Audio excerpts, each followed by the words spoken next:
Good day mga boss. Isa naman pong balita itong San Miguel Beermen ay naghahanda na nga po ng maaga para sa susunod na konferensya which is ang Commissioner's Cup. At ayon nga sa isang balita itong si Coach Leo Austria naghahanap talaga ng big time na NBA player o NBA caliber. At eto na nga po yung kanyang nakikitang potensyal na magiging SMB import sa paparating na Commissioner's Cup. Ito po yung caliber NBA superstar na si Kenneth Farid. Si Kenneth Farid isang 6'7 or 8 na height na high flyer big man. Meron shot blocking ability, merong passing ability, at syempre yung rebounding ability. Ito talaga yung hinahanap ng San Miguel Beermen para po makatulong sa kanilang kampanya sa paparating na Commissioner's Cup na kung saan mag-uumpisa nga po ngayong Marso. Kaya nga po nagmamaaga na itong San Miguel Beermen para nang sa ganon makita nila agad ang ang gagawing mga adjustment para sa susunod na konferensya. Ito talaga ang plano ni Coach Leo Austria. Hindi siya namamadali, hindi rin siya kumpiyansa. Gusto niya makakuha ng Grand Slam sa pagbabalik niya sa San Miguel Beermen. Hangad ni Coach Leo Austria na makakuha ng mas malakas na import na makakatulong sa kay Junmar Fajardo.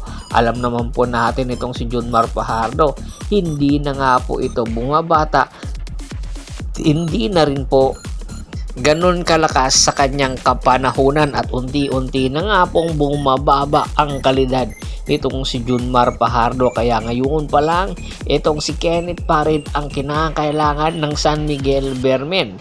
Nasa 70% na nga daw po ang negotiation na nagaganap ngayon between sa kampo nitong San Miguel at nitong si Kenneth Farid, na kung saan huling nakapaglaro sa Mexico. Kaya aabangan natin kung makukuha ba talaga ito ng San Miguel dahil napakatagal na po itong nasa hand na kukunin ito. Samantala itong Magnolia magpapabata. Ayon sa isang ulat, nagkaka-interes nga kunin ng Magnolia pambansang manok templados itong high-flying big man ng NLEX na si Jonel Policarpio. Si Jonel Policarpio po isa sa mga umuusbong na star ng NLEX Road Warriors na kinakailangan nga po ng Magnolia pambansang manok templados. Unti-unti na nga daw po i-unload ng Magnolia pambansang manok templados ang kanilang lineup na mga veterano. Isa-isahin na nga daw po at kumuha na ng mas batang player na makakatulong nga po sa paparating na Commissioner's Cup. At nakikita nga ni El Tenorio ang potensyal nitong si Jonel Policarpio bilang superstar ng Magnolia pambansang manok templados. At ayon nga sa ulat, gusto ito ni Coach El Tenorio dahil two-way player ito. Merong shot blocking ability, merong attacking ability na makakatulong sa kanyang kampanya sa Commissioner's Cup. At ayon sa isang ulat, pakakawalan daw ng Magnolia pambansang manok templados ang kanilang big man na si Ian Sanggalang para makuha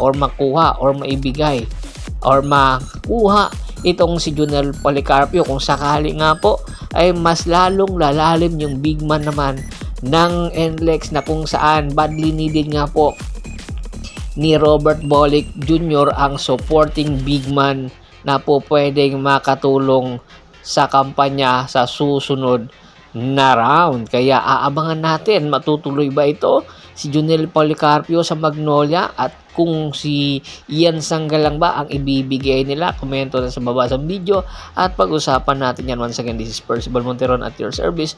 Don't forget to subscribe my sports channel at don't forget to click the notification bell button para nga po maging updated palagi sa kwentuhan.